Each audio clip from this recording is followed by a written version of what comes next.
Ladies and gentlemen, welcome back to Myth Vision Podcast. I'm your host, Derek Lambert. We have Dr. Gad Barnea joining us today. How are you? I'm good. Good to be with you. Excellent, excellent. Look, you've said some controversial stuff recently on my channel, Myth Vision, and Neil's channel over at Gnostic Informant, pertaining to Moses, pertaining to Yahwism. So many ideas that we really should be reevaluating and considering the conclusions we draw. They may be true, but we don't have evidence that concludes those things rather than hypothetically assuming. Meaning, when we look at the evidence, epigraphic, archaeological evidence for what we find Judeans practice, believe in the hard evidence of these categories, we don't see any evidence of them practicing the laws in the Torah, them maintaining these ideas that the Torah says Israel, all of Israel repented, all of Israel turned and practiced and followed these ways. Where is that in the record? So we don't see that. You and Jonathan Adler have been highlighting this, and it gets me in trouble. But that's okay, because I don't mind getting in trouble. Today, we need to dive into continuing your discussion that you had with Neil. So if you haven't watched that video, you really should, on the origins of Yahwism, how far back, the name theophorically, there's all sorts of stuff you guys cover. Going from your specialty, the Persian period, what is Yahwism? Let's start there. So my definition of Yahwism is really very simple. It's basically a group of people whose common denominator is that a deity by the name of Yah is the head of the pantheon. That's it. I mean, really nothing more. There are no special, commandments or any kind of, cultic practices that are necessarily unique to them. Of course, they do follow cultic practices, but these are cultic practices that are common to all the peoples in the region. So that's not unique. Like, for example, the Elephantine temple, they offer sacrifices, but again, these sacrifices are not special. Right. And so really the definition of Yahwism is very, very simple. So getting into that God, that deity, what are the attributes of this deity? Is this a crafter? Is this a deity that they think created things? Do we have evidence in Elephantine, Babylonia, in Levant that indicate that they think this god is supreme, like Marduk, like other deities? Well, that's a great question. And actually that ties to the video we just did with Neil, where we talked about Qumran. And so with Qumran, we mentioned that there must have been some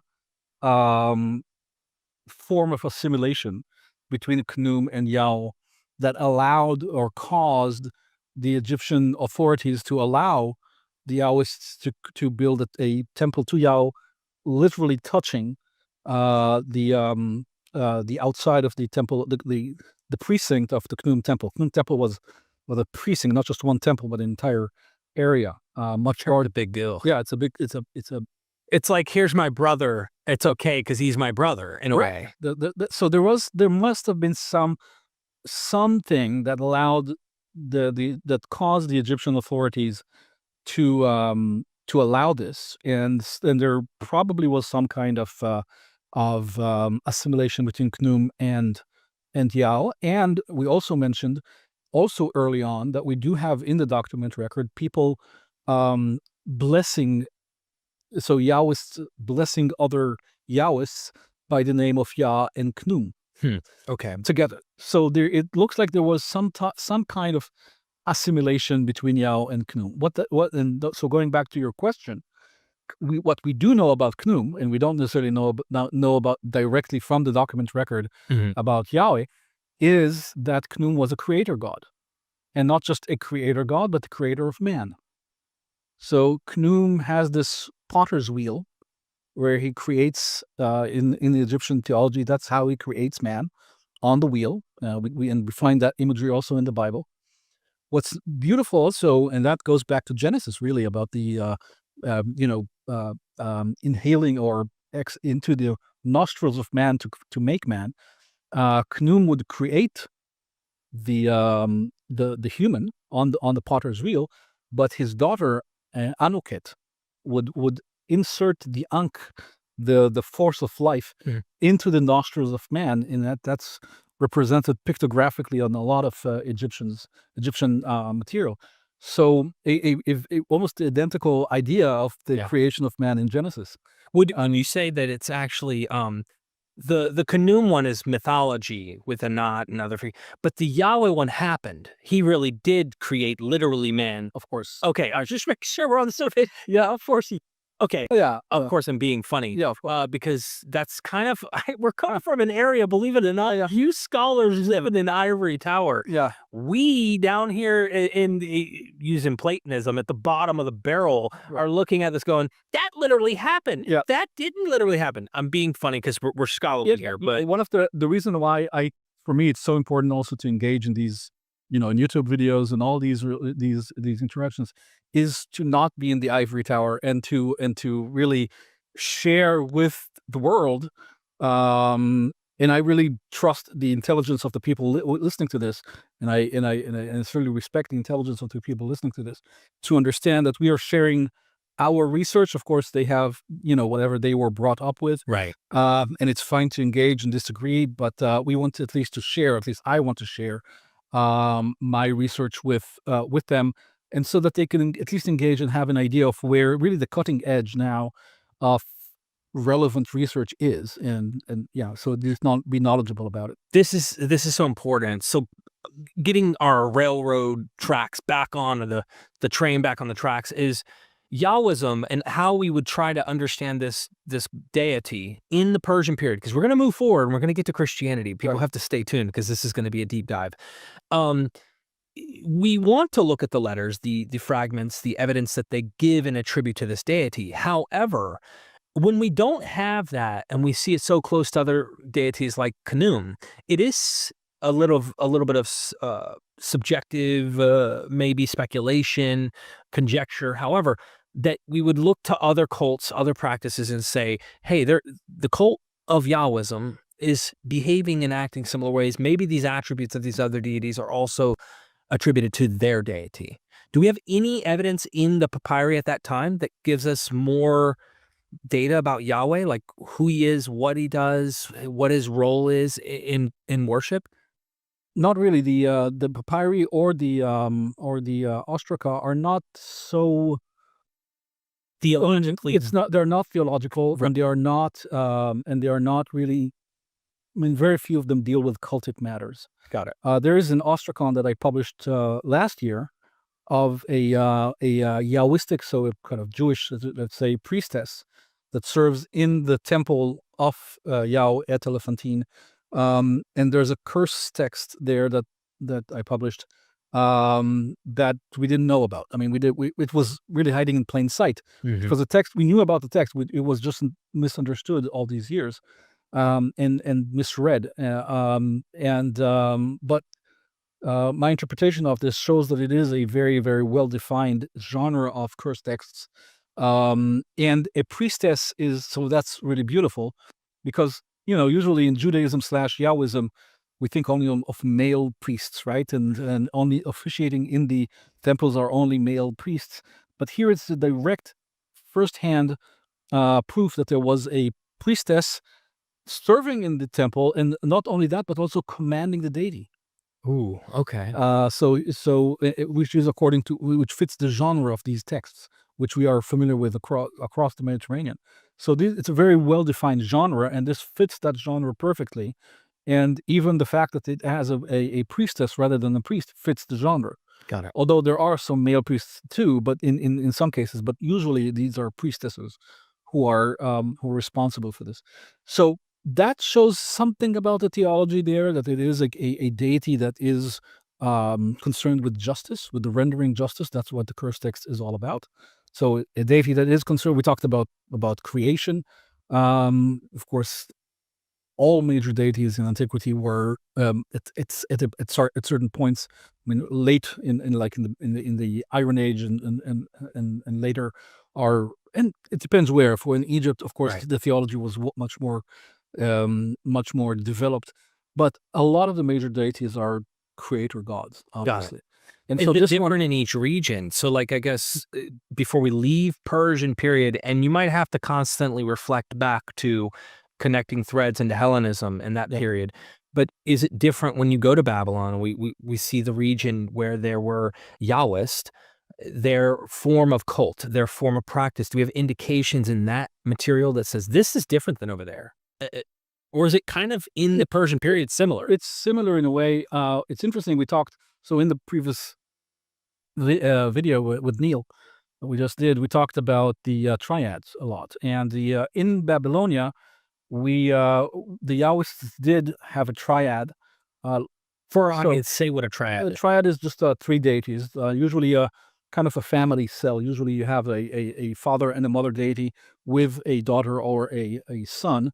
And so usually it's just 3. It's a kind of a family unit of deities. Usually The Trinity. Got it. Okay. It's not a trinity. I'm just kidding. It's not a trinity because it's not a 1 and 2. A 3 and 1 and 1 and 3. Right. There's a 3 individuals. You can say a proto form. Although the Egyptians did have a 3 and 1 and 1 and 3. They did have that idea. So the Egyptians did have a trinity to speak of. But here we're talking about a triad. That's different. And so the and so in Babylonia, in what we talked about earlier about Elephantine, they had a triad with Yao, Eshem Bet El, and Anat Bet El. Okay, so these are this is really a Yahwistic triad per se. During the Persian period. During the Persian period at the end, very end of the 5th century. In Babylonia, there is a wedding contract that is done between two individuals with Babylonian names, but all of the witnesses have Yahwistic names. Okay, so Are the deities the same names? These are just the individuals for now. I'll get to the deities, but the wedding is between 2 people with Babylonian names, but are certainly they were Yahwists because all of their witnesses are Yahwists. They are clearly part of the same community. And so the contract ends with an oath, and the oath is to the local triad of the Babylonian area of Nabu, Marduk, Nabu, and I forget the female deity there, but so they swear, these are Yahwists that take an oath in the name of the local triad of Babylon. Okay, so that shows that the triad was just simply a very popular concept throughout antiquity, and for understandable reasons. I mean, again, it is a family cell, right? If the deity is a human, you also have the family, kind of the family unit, which is a greater power, or at least a different format. You mentioned the deity being human, or at least anthropomorphic in some way. Are you suggesting that in the 5th century, even Yahweh himself is portrayed with that same? We're still carrying those characteristics. Probably, yeah. Of course, we don't have any actual depiction of Yahweh at that point. We have Yahweh depicted visually in the 4th century as a human. So we do have Yahweh on a coin from the 4th century in Yahud, in Judea, sitting on the wheel with sitting on the wheel with wings and holding. I thought that was Zeus, though, Gad. Now, could it be both? Well, it could. I mean, a simulation between. We just talked about this Yahwist who had Zeus on the other side of his coin. So the assimilation with Zeus is natural, but this one is clearly a depiction of Yahweh on the coin. I mean, there are some who disagree with this, but I think most scholars agree that this is a depiction of Yahweh. Now, in Judea, we have jar handles with basically an image of a lion, like the animal lion, with a sun disk on top. And so that's very common in the Persian period in Judea to have this. So this is in Judea. So these are Jews basically, or these are Yahwists that represent a lion with a sun disk, meaning a divine lion. Sun disk is always deity. When something has a sun disk on top, that represents in antiquity a deity. So you have a lion with a sun disk on top on a lot of these jar handles in Judea, almost certainly representing Yahweh, as a lion. Hmm. And in fact, we also find that in the Bible. We have, I mean, even the beginning of the book of Amos, right? That Yahweh roars like a lion, right? And so we have this image of Yahweh as a lion, but also pictographically represented on jar handles in the Persian period. Okay, there's a lot here. Yeah. And there's much more, of course, you get in your book about, for those who don't know, get the book. It's in the description. You don't want to miss it. So we have to move forward because we will spend an entire 3 years on this one area and never get anywhere. Sure. And you and Neil already did that. So I kind of want to push forward into the Hellenistic period. You have, even in our off-record conversations, constantly bring up Alexandria. Gnosticism, Hellenism, these ideas of Christian origins, the Essenes, the Qumran sect dealing with messianism. What is going on? There is a wild, wild west, and people tend to think, oh no, that happened just in 2nd century AD. There are many scholars who do think it's the wild, wild west with Christians, and it is, rightly so. Essenes, the Basilides. Me and Neil were just talking about some interesting early Gnostic-y. That's another question of what does that even mean? So moving into the Hellenistic period, Alexandrian library, how significant is this? And how significant is Hellenism and the Alexandria period in terms of Yahwism and its spread, in your view? Hugely significant. I mean, in fact, it completely changed the way, I mean, the world from that point to our day, really. I mean, Alexandria was a watershed moment in the history of the world, really. Now, what happened, to understand Alexandria a little bit, only on Alexandria we can talk for hours, obviously, but just to understand Alexandria, it was, and we talked about this also in the previous episode with Neil, and I think with you also, we talked when we talked about Moses. The city of Alexandria was truly science fictional for antiquity. And as we said, there were coin-operated machines. They had doors opening automatically. It was a grid. The entire design of the system was grid-based. It was very scientific, as you know, in the sense of science for that that period. I mean, if you had doors opening back then, yeah, you don't even have central heating and air, though they did have some interesting ways in which they would try to keep. Well, based. Yeah, the doors were based on the heat from the altar, of course, going down. In the temple opening from that, but so it looks like the deity accepted the sacrifice, but it was really, truly, like it seemed to people coming from outside of Alexandria to Alexandria, it seemed like they're entering a new dimension or something. It's completely new, innovative, exciting, something that they've never seen before. Now within that city, now the whole vision for this city came ultimately from Aristo, and from Aristo's heir and successor Theophrastus, and who probably had the vision.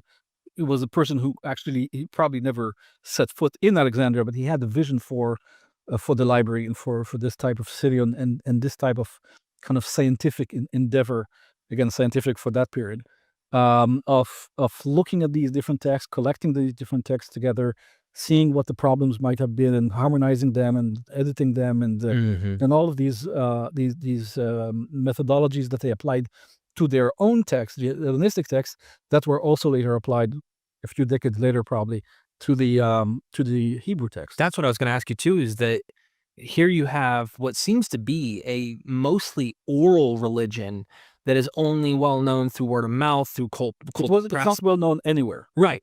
It is transmitted. Some of it is transmitted through word of mouth, and some of it is new. I mean, it's absolutely new from the Hellenistic period. That's the job, right? Your job is trying to sift and find. I think this was ex nihilo at this period, at least ex nihilo based on the well-known established ideas here, and then some of it might root back to oral. And some of it is not ex nihilo, but it is still new. And what I mean by that, it's a response to it's a polemical response to how the non-Jews saw the Jews, and we talked about that. Yes. So that a lot of this material was composed in order to respond to these outside views of what the Yahwist were, what the Jews were. Some of it was material that was orally transmitted. or texts that existed in some way, shape, or form somewhere in some archive. I'm glad we got you on record saying this, because some people are going to misunderstand even our previous discussions, maybe not get to the point where you're like, no, I think there is a continuity of culture, tradition, orality, like Homer, like anyone else. But if you think Homer is literally just keeping something that's truly been 500 years earlier, he has everything the same way it was back here in the late Bronze, early Iron Age, Right. you have another thing coming, because there's a lot that developed between those 500 years that they're adding in, they're developing, and who's to know what is and what isn't. That's right. So that's the scholar's task. But That's right. But that type of scholarship was developed in Alexandria at the library. They developed the methodologies. They developed they saw that there are different versions of Homer, different versions of Hesiod, different versions of these different sources, and that might disagree. And so they sat, and sometimes they put the different versions side by side, like we find in the Bible. Sometimes they harmonized them. They added maybe material to kind of provide the glue between them. All of these different techniques to deal with these texts were developed in Alexandria and then later applied to the enterprise of putting the Bible together as well. Real quick on that, jumping back to the Persian period, Seth L. Sanders, I did an episode with him, and he made a remark saying that the elite, the social elite in Persia, rebelled against one of the kings or rulers that were actually the scribes. They ruled the school. Due to that, they kicked them out and put in what we would maybe call Judeans, or at least Judeo, or some form of a term that would categorize these people, who then would learn, not only did they already know Aramaic, of course, but they would learn these deeper languages, these older languages, which then taught them the ideas. I'm not sure what he's talking. I mean, so what he's saying is that there was a rebellion of there was local Persians who rebelled. In some way, they were like families, aristocratic families that were in control of the schooling and teaching at the temples and stuff. And because they either revolted or they protested in some way, the king was like, and put new people in. And in doing so, they then learned about these Babylonian, Mesopotamian, deeper, older traditions, which you see kind of continuity into the Essene sects, where you see some of the Babylonian math or calculations or even things like that. He is saying he thinks they're starting that scribal tradition back here. However, you're looking at the Hellenistic period thinking, if there is some, maybe there is some back here. Nobody maybe is denying that there could have been something back here, but you're saying that's not what they were doing at the period. There's simply so we have thousands of Yahwistic documents, primary sources from Egypt. When I say documents, it's not only textual; it's also the coins that we talked about and all that. So if we look at all of these documents, coins, papyri, ostracon, etc., whatever it is that we find, tablets also in Babylonia, written in cuneiform.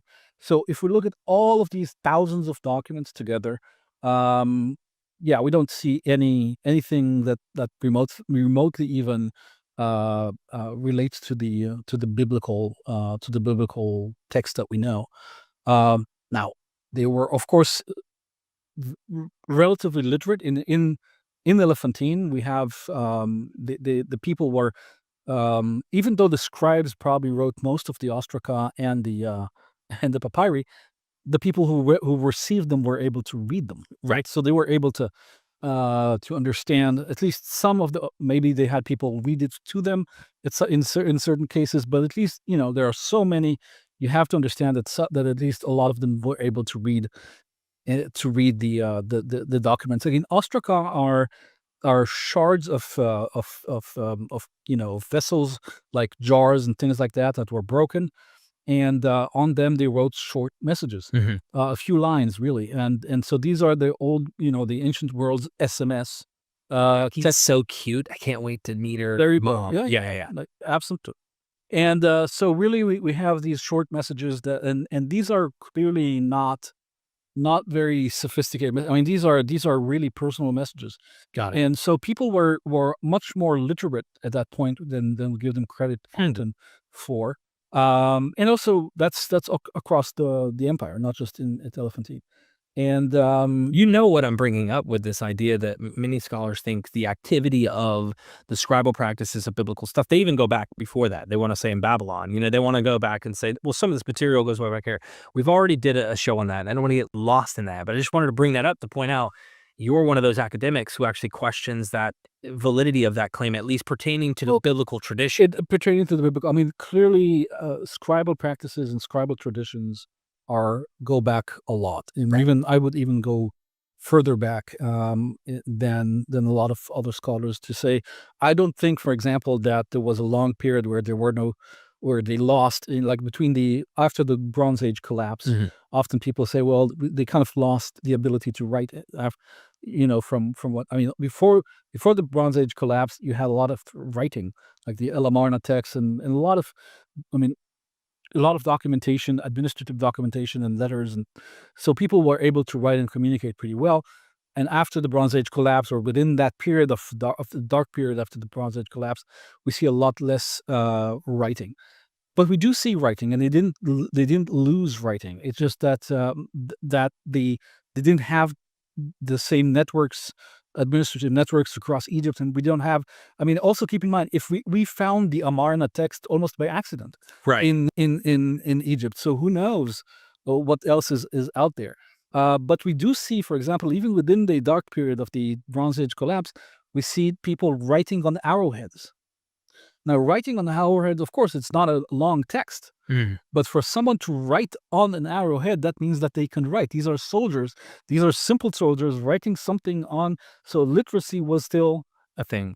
even though it's not a long text. It's not an interesting text per se, but the very fact that they would do that, and these are simple soldiers, means that literacy was not completely lost during that dark period. And I think it should get more attention.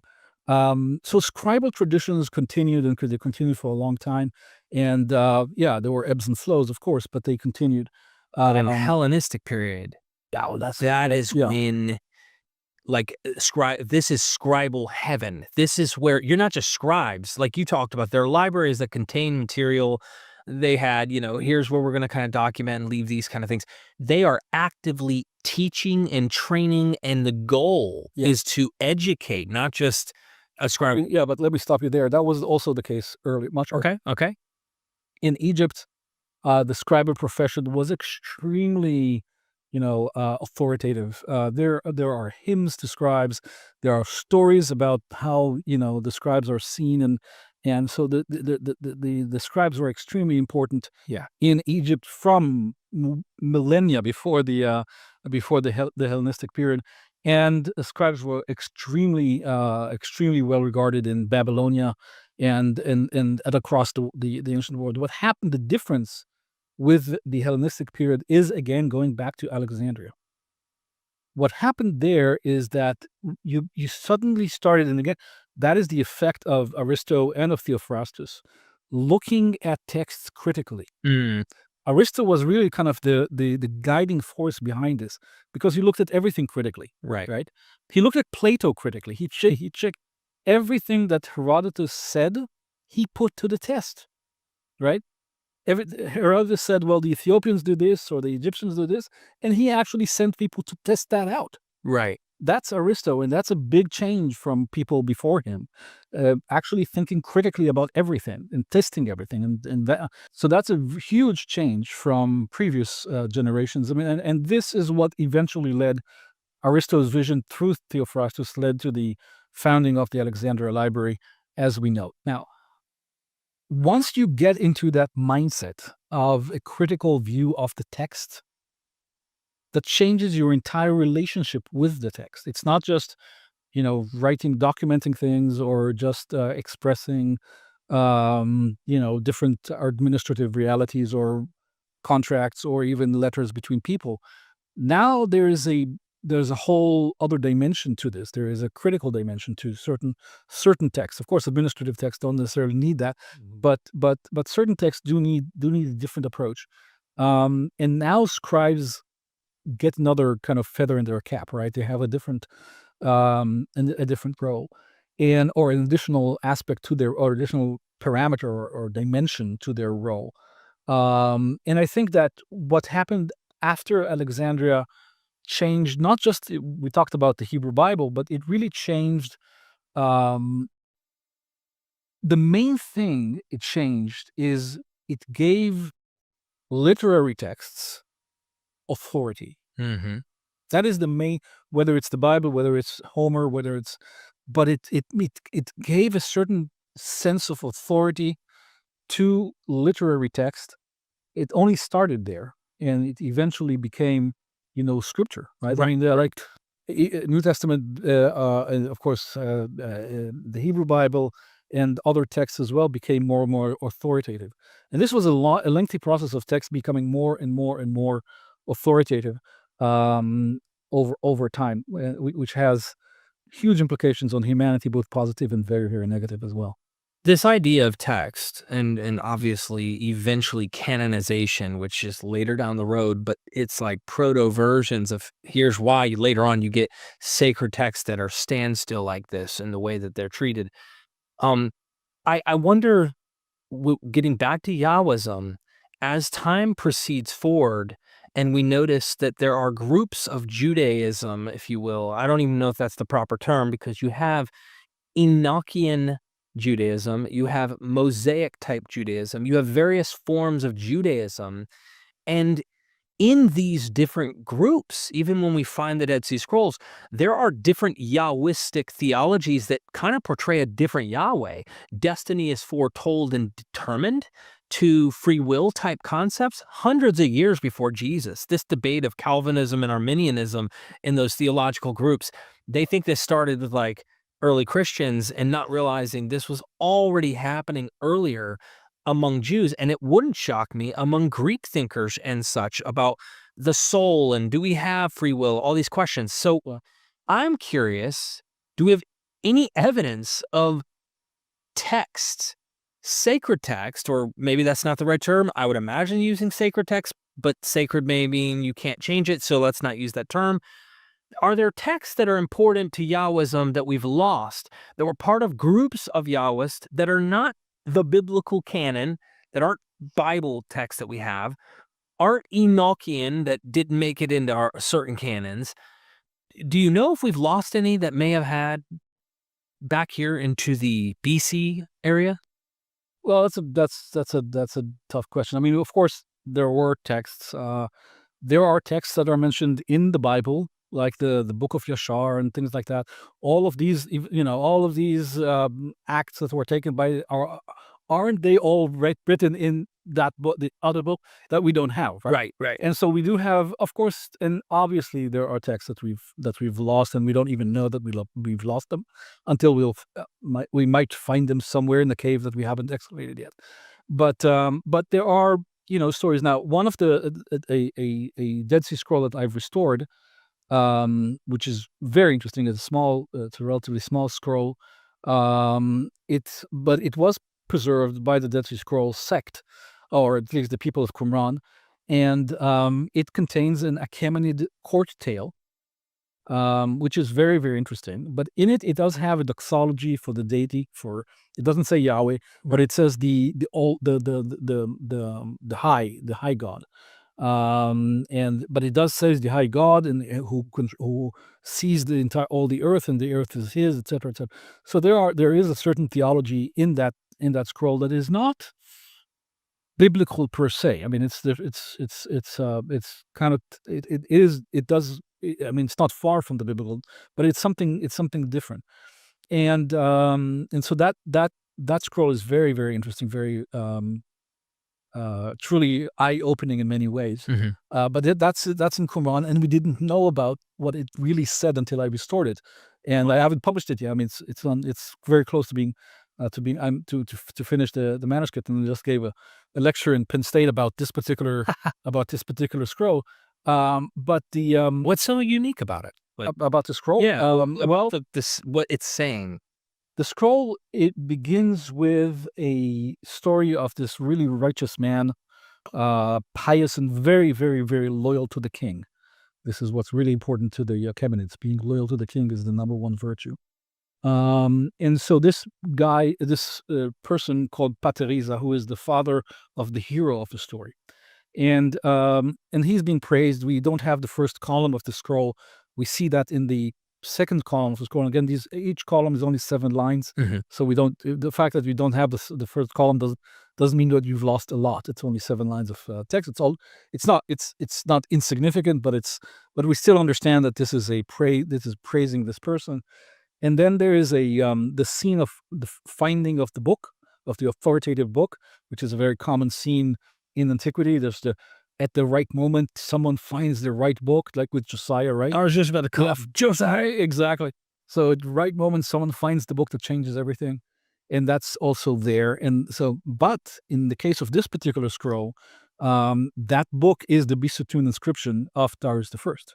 And there's a paraphrase of Bisutun at the end of this column, and which it says they opened it, they read it, and in it was found written, and then a paraphrase from the Bisutun inscription. For those who don't know, the Bisutun inscription is Darius the First's, major literary work that describes all the rebellions against him and how he rose to power. But it also has wisdom texts and ethics and philosophy and theology. I mean, it has everything really in that. In this text, it's written on the side of the mountain, the Mount Bisutun in western Iran today, and just a massive inscription on the side of the mountain. I've seen that. Yeah, it looks like a seal impression on the mountain. Big, long. Beautiful. So this is that Darius. So it paraphrases that a certain specific paragraph of the Bisutun inscription. Got it. And this is written in the Hellenistic. What you discovered and deciphered was something written during the Hellenistic period. Well, it was copied during the Hellenistic, or really the Roman period. So got it. Late 1st century, before the Common Era, or early 1st century of the Common Era. Okay? Got it. That's when it was copied. But so this story, the scroll has this paraphrase of Bisutun. The particular passage that it's paraphrasing deals with the person who is a liar, and how you should stay away from people who are liars and violent people, and how to deal with them. It's a very, very famous passage from Bisutun that certainly affected a lot of people in the empire at the time, thinking about those liars and those people who are conspiring against the king and against others. So that's the paraphrase. That's the passage from Bisutun that it's paraphrasing. The rest of the scroll is a legend, an exegetical legend designed to explain that particular passage from Bisutun via legend. So it presents a person who conspires against the king and against the hero, Bagsaro, the hero of the story. And there are 2 visions that Bagsaro sees, in which the Bagoshi, who's the villain in the story, is conspiring against the king and against Bagsaro. And now going back to the scribe, Bagsaro has 2 visions that are almost identical about this person conspiring against the king. He goes and tells the king about this, and then right at the middle of the scroll, we have this passage where the king confronts Bagoshi with these 2 visions. And of course, in antiquity, if you have a vision that's recurring twice and it's almost the same, it's a clear sign that God. Right. And we see it in the Bible, of course, with Joseph and with the king of the dreams of Pharaoh, but also with Socrates. We see it in his well-known trope. Yeah, the recurring visions. And then at the middle of the scroll, it says, "The house of the terror of the house of the scribe fell on him." Beautiful, right in the center.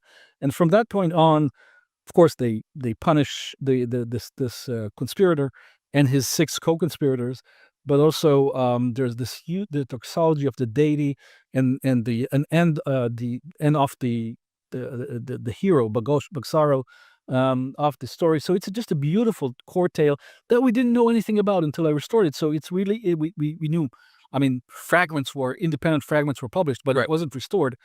And so there is a lot that all this ties into what you said about what we might not know.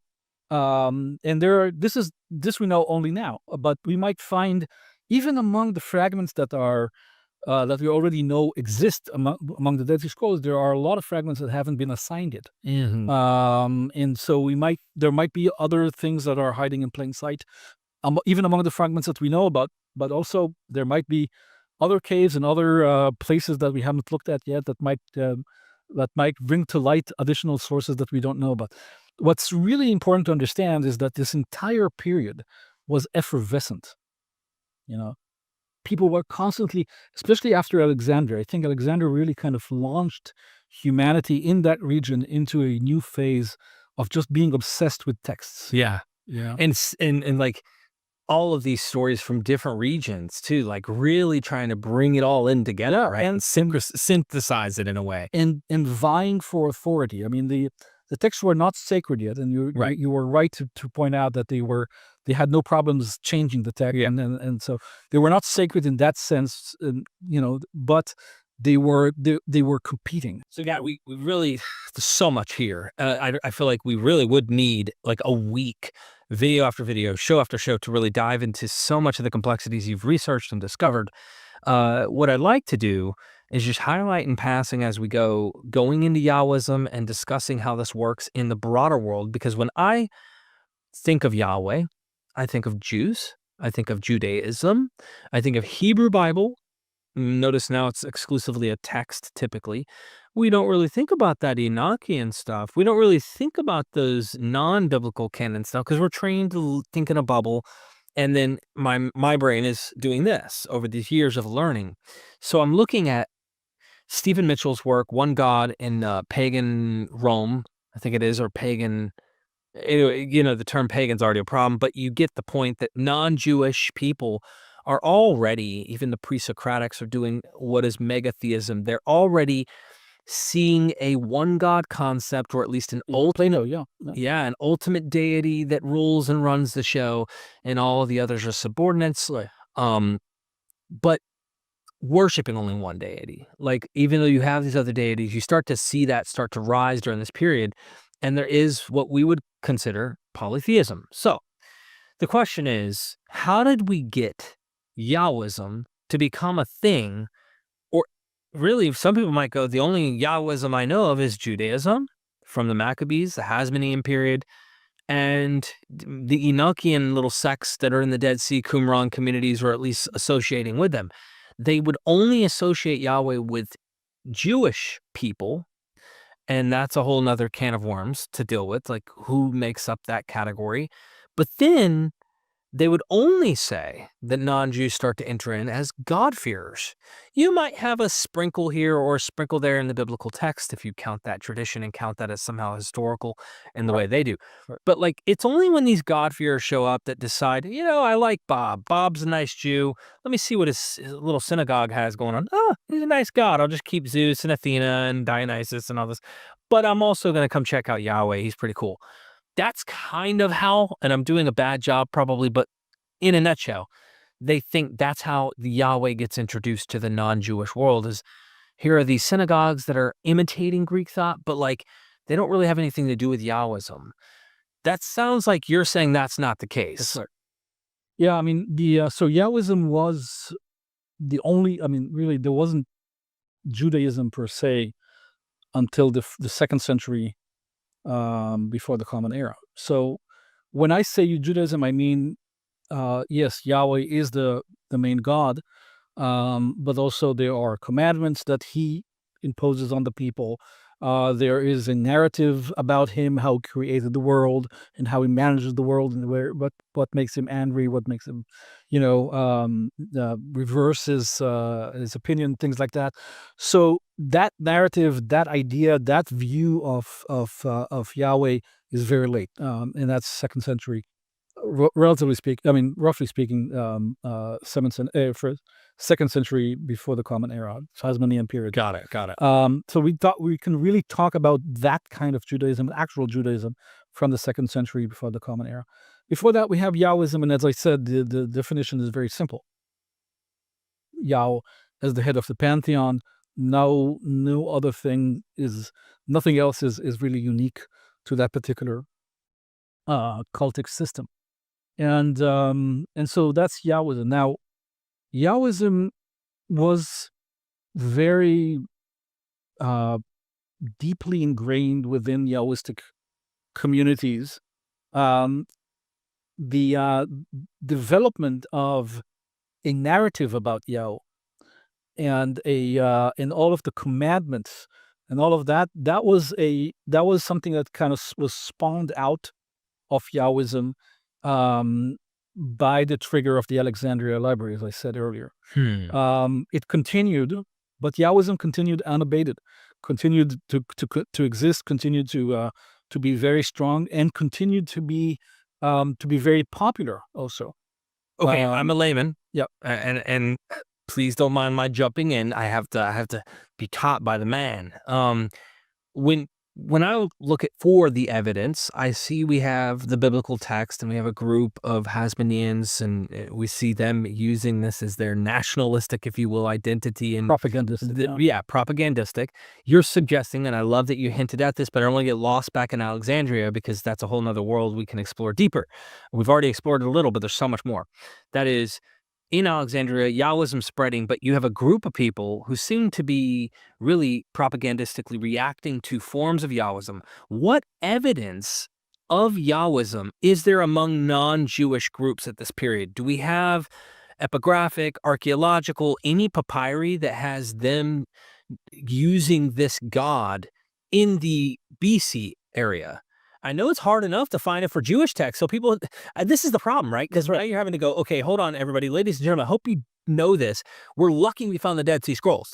So Derek, you're asking for a miracle, a needle in a haystack to even find this stuff, but we may have some. You're lucky to have found Elephantine. That's completely no one was expecting this. Right. When we found the Elephantine documents, no one was expecting to find anything. It wasn't mentioned anywhere. It was a complete surprise. So who knows what else we're still missing? And I'm looking forward to future discoveries, which I'm sure will help shed more light on all of this. Right. But in the BC, late BC, we start to find examples of Yahweh worship outside of the kind of properly speaking Jewish realm.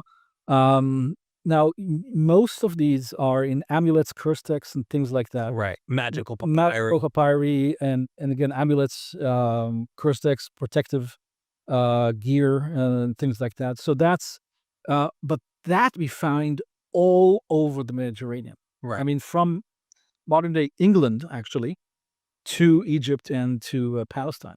So we find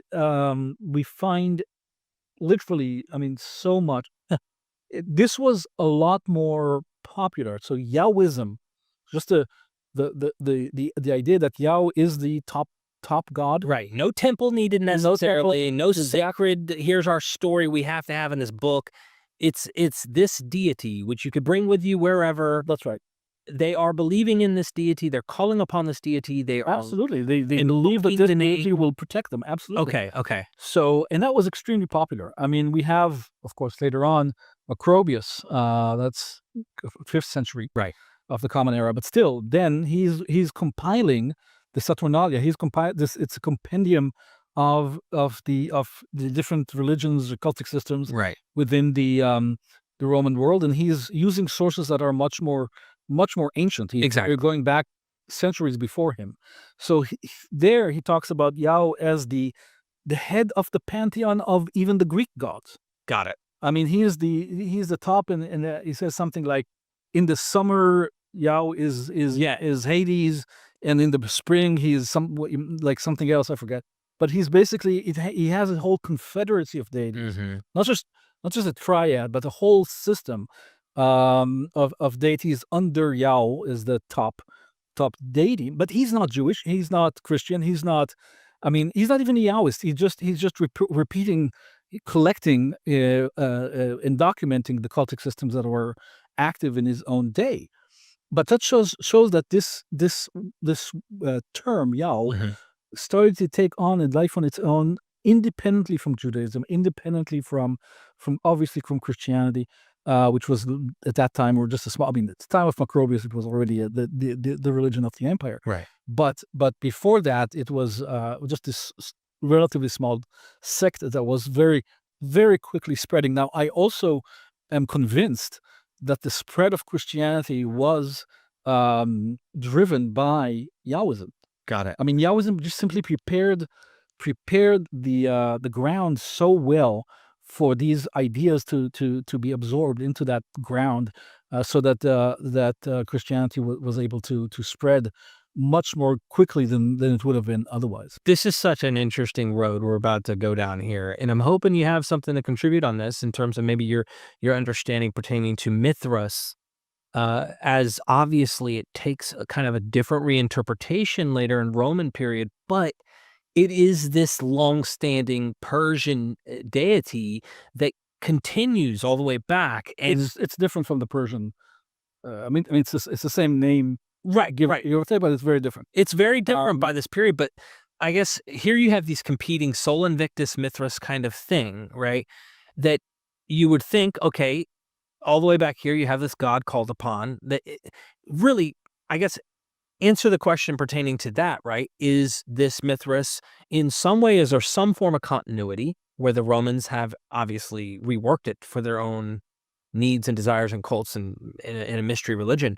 But that would have softened the ground, right? For what later became that we're either going down the Sol Invictus route, the Mithras route, or the Christian route. That's right. And they chose Christianity over the Sol Invictus. Those two competing threads that weaved throughout culture, one was mainly for the soldiers, of course. Right. Whereas Christianity could have been for anyone and everyone, which probably gave them the upper hand. But is that true even?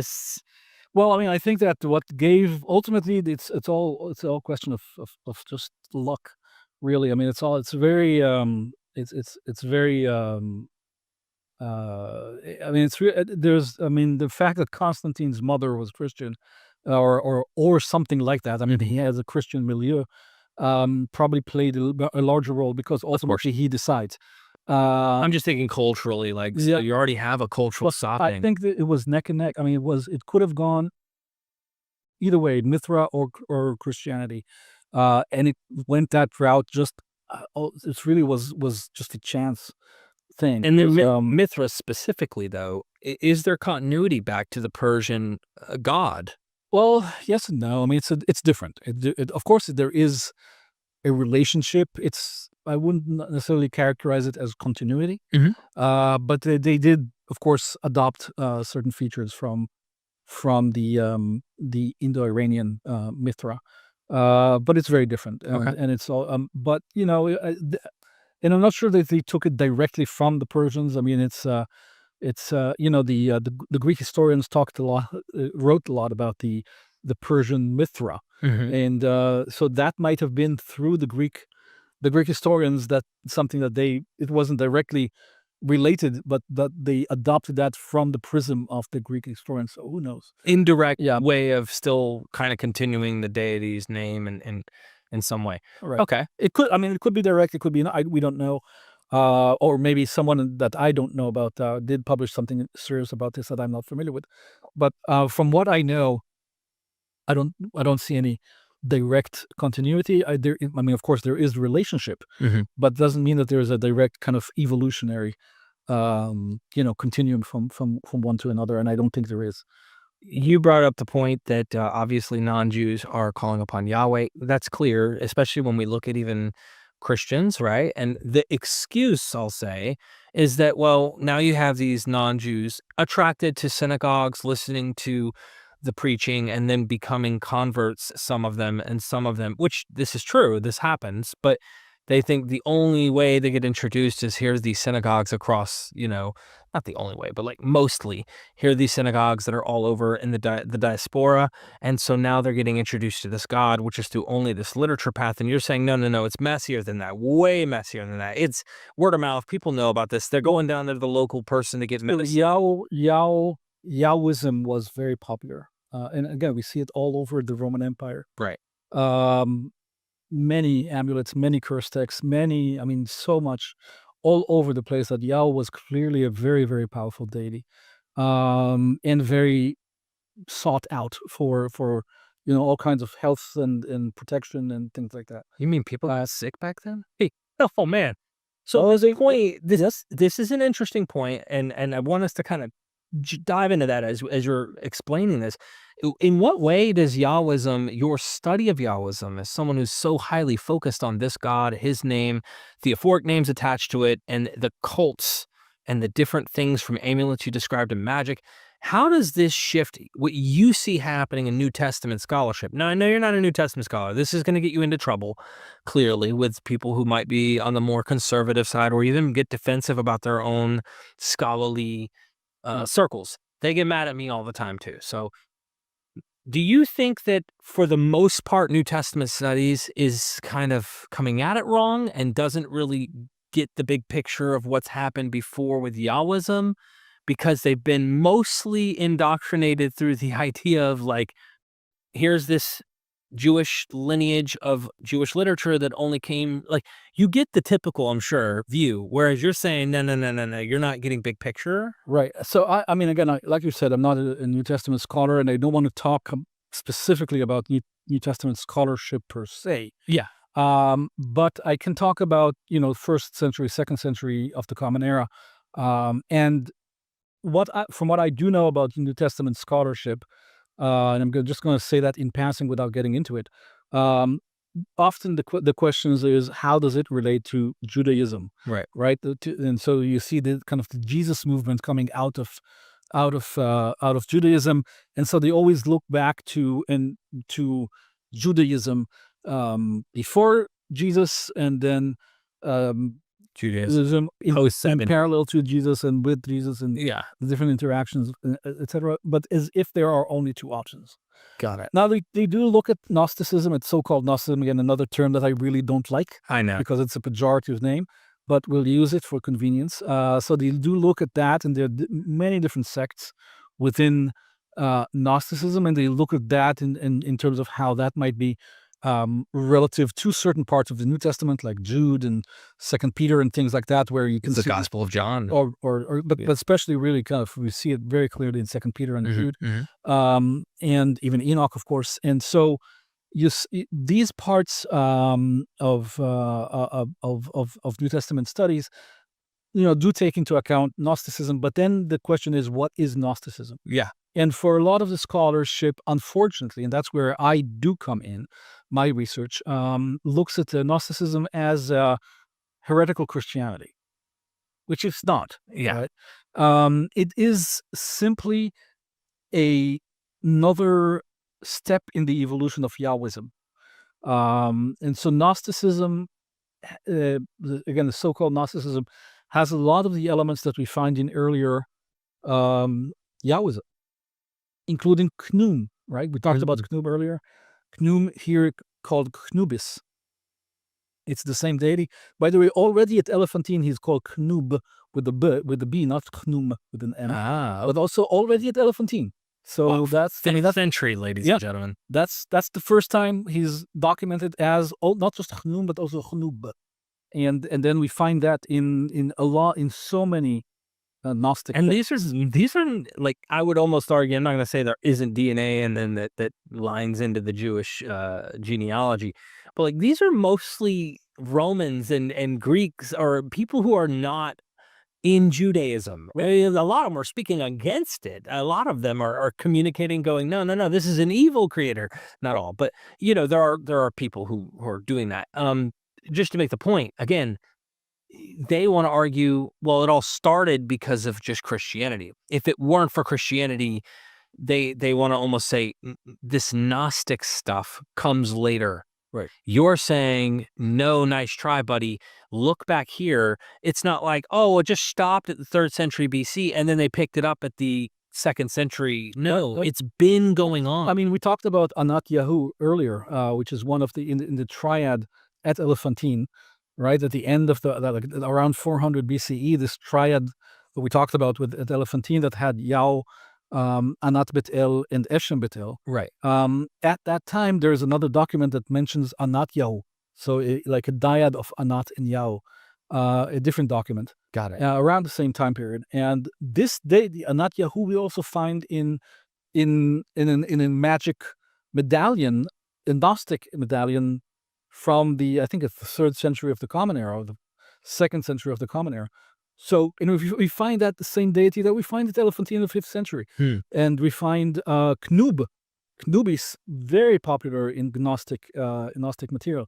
So, so there is a clear continuity from Yahwism into elements of Gnosticism. Now, Gnosticism, of course, in the 1st century BCE and then into the 1st centuries of the Common Era, of course, we are talking about a much more developed, evolved form of Yahwism compared to the Elephantine version of this. And obviously, they continue to absorb all kinds of ideas from the Roman world, just like the Jews at Elephantine or the Yahwists at Elephantine absorbed ideas from the Persians and from the Egyptians and from the Levantine people over there. They continue to absorb ideas from the Romans, from the Greeks, from Egyptians, later Egyptians as well. And so everything was effervescent. I come back to this idea. Everything was bubbling. Everything was so dynamic. What I love about that period is just how dynamic, how energetic you feel when you deal with those primary sources. You feel the energy today, thousands of years later, but you still feel the energy. And I think the catalyst for that energy goes back to Alexandria, because all this idea, this dealing with these texts, these new texts, and now trying to figure out which is right, which is wrong, what the authority is of each text, and all of that. I mean, the catalyst for this kind of effervescent reality goes back to Alexandria, and that launched humanity on a completely different track that continues to our day. But at that time, it was so energetic. When you work with those primary sources, you really feel the energy. 2,000 years later, but we still feel the energy, and that's really a beautiful part of what I do. But in the research, I mean, just being able to interact with these primary documents. So when I look at texts like the Enochian text, and it even seems like this could be the case for other Gnostic-y groups, they put the blame on the fall of this world. I would put Enochian text with Gnostic-y necessarily. Okay. Yeah. There's a difference. I know that Enoch they put the blame on the reason things are in the state they are in this fallen type state or in a bad situation, has to do with a celestial downfall. When you read Genesis, it's humans. We are wicked, our heart's wicked, we are the problem. You could make a case the sons of God, but it doesn't look like that they're the reason. Humanity gets the punishment. Whereas in Enoch, it sounds like the heavens get this problem. And you find in some of the writings like Jubilees that it's angels that give the law. It's angels that gave this law. And then you find in Paul, right, where he's even saying like mediators gave us this to try and, I feel, in some way, he's trying to downplay the significance that maybe some other Yahwists have about the law, that it's eternal and that this is not like some mediator. God did this, which that's a whole nother thing, right? Or Yahwist disputing. I wonder how much of your research or this idea of Yahwism would change how New Testament scholars are viewing the rise of Christianity and its literature. Because I do find elements of this Gnostic-y, I'll use the term, material in the New Testament. Sure. But I also see stuff that seems like it's not quite necessarily in that vein.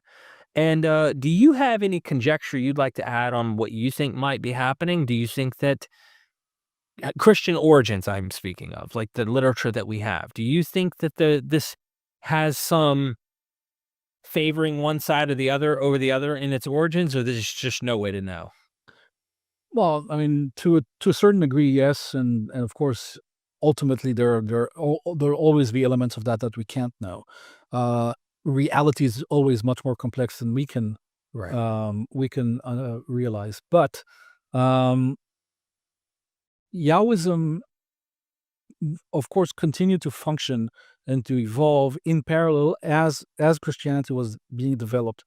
Yahwism was already a very well-established and very popular cultic system. And Christianity had to deal with it, and it did. It had to deal with... So Christianity, one thing that I think my research might be a major impact on New Testament studies is to start now looking at Yahwism in a broader sense within the context of what impacted the development of Christianity and of the text of the New Testament itself. Now, Christianity, of course, is much more than just the New Testament, right? All of these, the Gospels didn't make it into the New Testament, and all of these other texts that were written at the same time, Right. but did not make it into the New Testament, but were seen by the people who wrote it as being as quote unquote Christian as anything else, right? Exactly. So Christianity is much more than just the New Testament. And in these other texts, if you look at the Gospel of Peter or the Gospel of whatever you want to look at, they might have elements in them, and they do, that are closer to certain aspects of Yahwism than parts of the New Testament, and vice versa. There might be parts that are in the New Testament that are closer to elements of Yahwism. Now, we also need to keep in mind that the first and second centuries of the Common Era are already, fifth, sixth generation after Alexandria, and after the, or much more than that after Alexandria. Yeah. After the when the Bible became an authoritative text. Again, not sacred, per se, but an authoritative text. And now you have layers upon layers of interpretation. So in the New Testament, it's really breathtaking, the level of the layers of interpretation that you see to certain aspects of the biblical text. Now you have really layers of exegesis that form their own tradition, right? Yeah. And so, but that's what I talk about when I refer to the how effervescent the entire, because suddenly all of these texts are vying for authority, and they're all considered authoritative by different groups, but they kind of there's polemics, there's apologetics between the different groups, and then you start building layers, because at some point you can't move laterally, you have to start building up. And so you have all of these people thinking, and competing too, but it's so energetic. Yeah. And it's beautiful to see just how much, how rich this whole process was. I mean, ultimately it came down to us today as the Hebrew Bible and the New Testament. But in reality, in real time, if we were to be transported back 2,000 years or even 1,800 years back, we would be in a very, very dynamic field. Very energetic, again, very dynamic field, very exciting, because of the exchange of ideas, people going here and going there and trying this and trying that, and trying to take elements from here and from Mithra and from Isis and from the Serapis and from Dionysus and from whatever. They try to put it all together and to see how that works, and who's ready to accept it and adopt this. And it was a very, very exciting time, very energetic. And I think that's, for me, one of the main things that I always love to see is that energy in these documents. It's an energy that we do not find as much in the Bible. The Bible is much more codified, right? It's much more, because it went through a process of canonization, it becomes fossilized. But if we look at the reality of these centuries, wow, the energy is just all over it. It's just bubbling all over the place. It's really, really beautiful. Something that's been blowing my mind lately is, and I didn't have a clue about this, there's certain scholars I've been learning about this from, is noticing how there is that energy you're describing, but competitive, and they're taking each other down. Early church fathers, when they are critiquing Dionysus, what do they do with the cult of Dionysus? Debauchery, orgies, sexual immorality, drunkenness, every negative bad thing that, guess what? You can find ancient texts that do depict these things, right? So what do? In a sense, they straw man the cult by finding, and it's partially not a straw man, because you could find the texts that indicate this, or Zeus, golden shower, or raping some woman or something, right?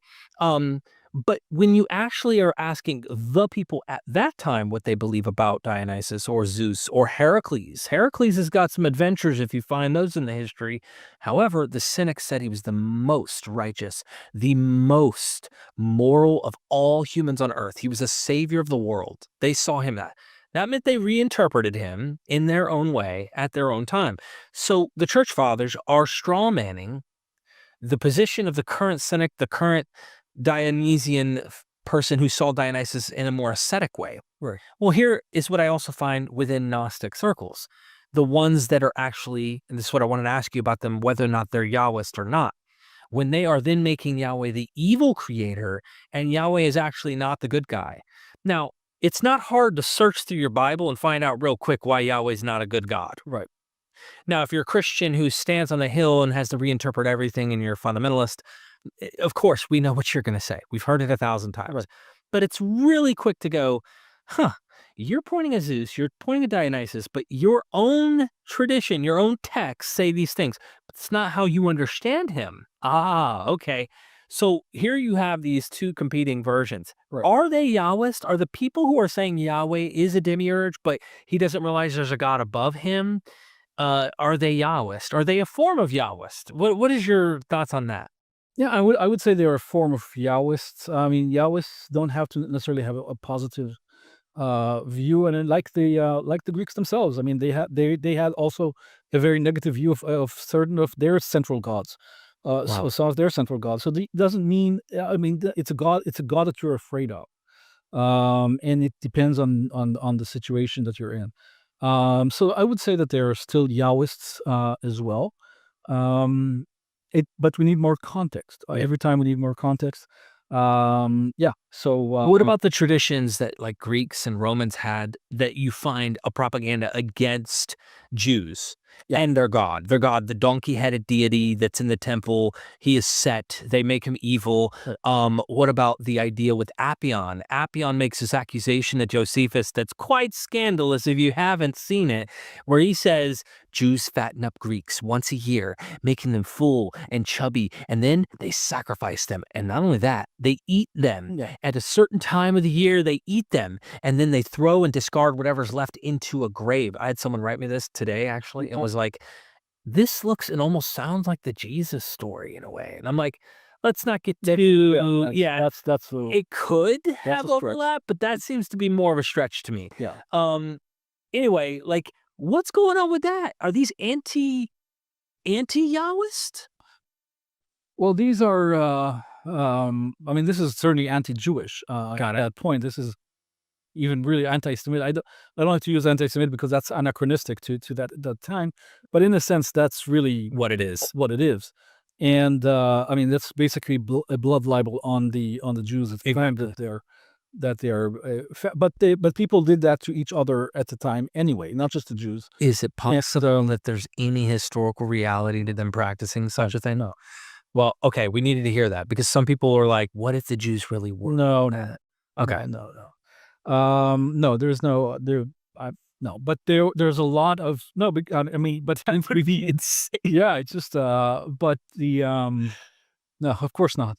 But there are this extreme depiction of the other, yes, as something that is completely evil, is very common in antiquity. So we do have that, and so I mean, we have that also in the Bible, in certain oracles against the nations, where the nations are described as certain nations like Babylon are described as whores, right? As completely.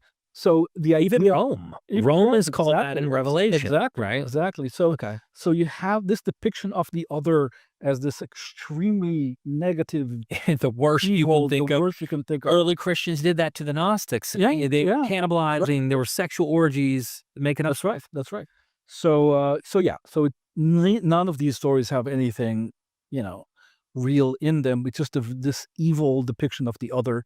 And unfortunately, even today we do that, right? To the other, right? Right. We have people Islamophobia and things like that are still so rampant in our society today that always seek to present the other as somehow inherently evil. Yeah. We still do this today, and that's maybe one of the lessons that we need to learn from history, is that these depictions are never real. Yeah. They're never real, and we should really fight, intellectually fight against these. No, well, that's what we're trying to do right now. We're trying to defang ignorance. I think when you give facts, even if it's ugly, no, you have to swallow a hard pill, but the bottom line is, when you do that, it does break down those fictitious walls that we have about the other. Okay. And once you learn about the other, they bleed like you, they love like you, they hurt like you, and that's important. So my final thing, as we recap, this is important to kind of go back and just generally summarize what Yahwism is. But I do wish, just like we have plenty of material with the name Yahweh in it from the Bible, we have synagogues, we have like a tradition that became very rooted in Yahwism to the point where they have legal codes and a chosen nation, the whole nine. I wish there was more than just magical papyri and like little, like, not, here's a codified text that we have, right, that really has, we know we worship Yahweh. I wish it was more than just, here's this like curse tablet, here is this magical papyri where I need that. Well, but it shouldn't surprise you, because Yahwism is not based on authoritative texts like the Judaism, and so that spawn from Yahwism, the whole point of that is to spawn into this idea of authoritative text. Yahwism continued pretty much the way it was before, without authoritative texts. When did it fizzle out somewhat, would you say? I'm not sure it really ever did. In a way, Yahwism still exists even today in Kabbalah, for example.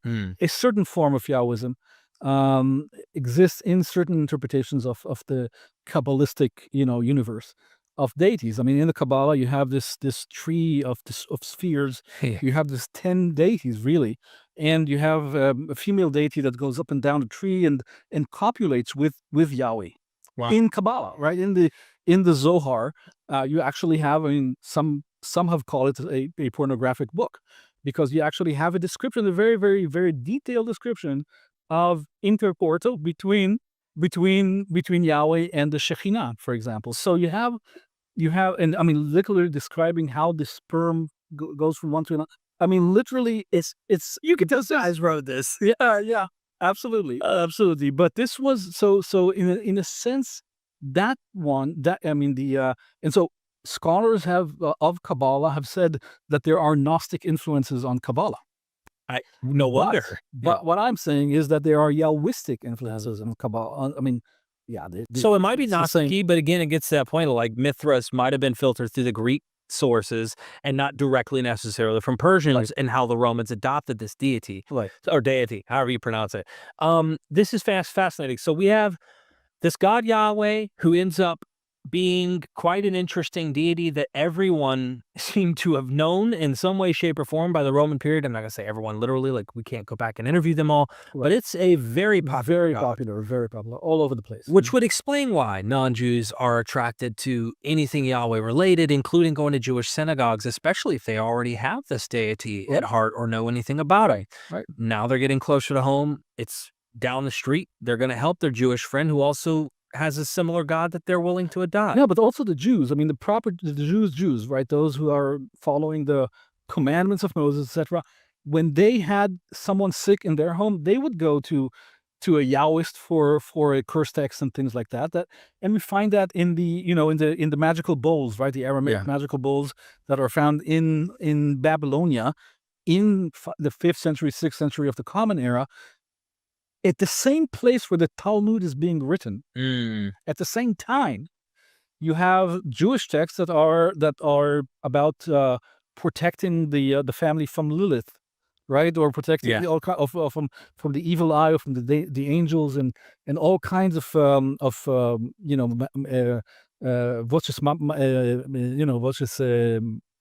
magica, all kinds of words, magical words and magical expressions to protect the people. But these are Jews writing at the same time the Talmud is being written next door, and actually in some of them they actually mention names of people that we also know from the Talmud. Oh, wow. And so, but at the same time, they're actually availing themselves of magic, so, again, everything is so much more dynamic in reality. And also think about this. You have a family member maybe that's about to die, or a child that's about to die, very, very sick. You will do everything. I mean, it's not you won't say, okay, well, my Bible says no. No, but next door someone is selling a curse text that could help your child. You will go for that. Of course. And I would do that today. Yeah, and so If I everything. thought it might help. Yeah, there you go. And so people in the ancient world, I mean, everything was so much. So there wasn't. I mean, you shouldn't think of this Orthodox Jew who never Right. looks right and left, and Or Orthodox doesn't, Christianity, or even. even Orthodox Christian who never looks right or left, and never goes to never has like a Gnostic type amulet on him. And so we have. I mean, things are very, very dynamic, and this is what's so beautiful about our field. Really, everything is so much more complex, so much more effervescent, and the historical realities was so much richer and more beautiful than what these books, reflect. Even I'm not just talking about the Bible or the New Testament, but even more than what Josephus Yeah. has, or more than what Plutarch or any of them. etc. And they say some good stuff. And they say some great stuff. But what I like is to deal with primary material that were written by simple people, ostraca, papyri, and things like that were written by people who never thought that anyone would read them past tomorrow. Yeah. Right? Not even 2,000 years later, but the simple people writing to each other.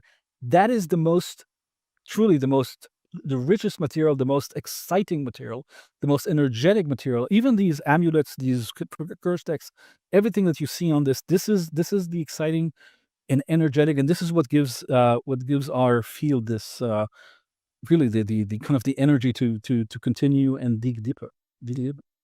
I know for a fact you're going to continue to dig. I hope more scholars also continue to do so, and I know they will. Me and Neil tend to have this thing where we kind of gravitate toward ideas, and when we're fascinated with it, we have tunnel vision on the idea that we're looking into. That doesn't mean we have tunnel vision. We actually have quite an open, broadened perspective, I think. And a lot of times scholars tend to be zeroing in on very focused things. Right. And Which is normal. That's normal. Yeah. It's just that communication, cross communication from different departments and different fields. And then when, how that communication takes place and being able to see that big picture, I think we're fortunate to be in a position where we're able to interview 20 different academics on one topic, hear 19 different conclusions pertaining to it, 5 of them aligned with each other. And we think those 5 make more sense than the 15 who might say something else. Oh, we're not on the consensus side. Well, I mean, who am I? Now, that's what gets me in trouble. But I love learning these cutting edge ideas. I know that you're going to continue to bring them forward. And I hope that people learn something about Yahwism. Really, it's a mysterious kind of thing. I wish we had more details about, more evidence of, but we have enough to know that it wasn't just Jews who were worshiping this God, even before Judaism. Right. Absolutely. Thank you so much, Gad. Any final words from you?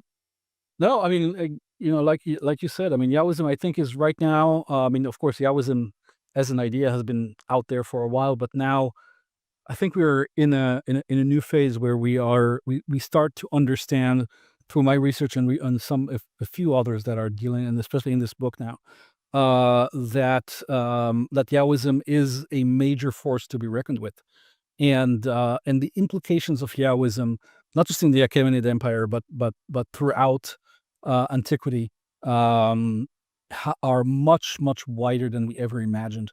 And so this is a field of research that now needs to get much more attention. And I think that's what we're planning to do in the next 2 years.